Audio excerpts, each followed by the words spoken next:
Okay, so I want to take you through the third weekly assignment. This assignment is to illustrate the ideas in analysis of variance. So we start out by saying we have 5 separate experiments that were done to determine the speed of light in the year 1879, with the results below, but the results also can be found in the Excel spreadsheet file speed.xlsx. So please note very carefully there are the first two notes. First of all, the data have all had 299,000 subtracted for simplicity to make it easier to see what's going on.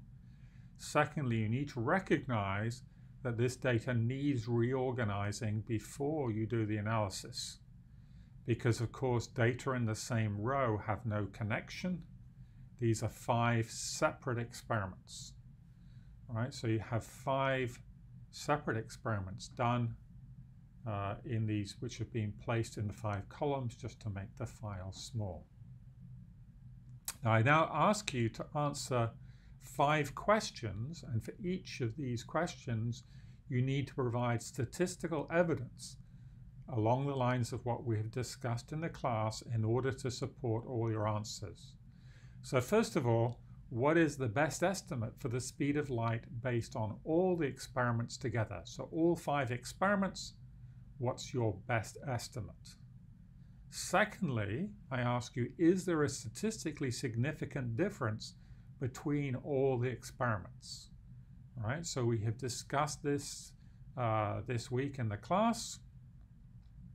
Thirdly, if there is a statistically significant difference between all of the experiments, is there one experiment that is significantly different from other experiments? Fourthly, if so, if we exclude that experiment, is there still a statistically significant difference between the remaining experiments?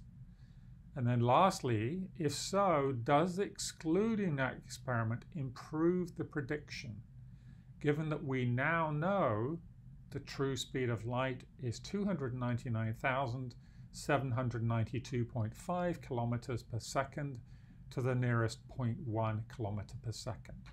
Okay, so we now know the correct answer, so clearly we can evaluate the predictions made both based on all of the experiments together and on 4 experiments.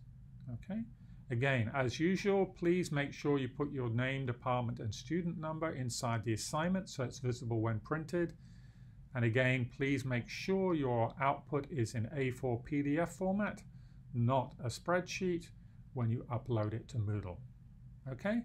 Thank you very much.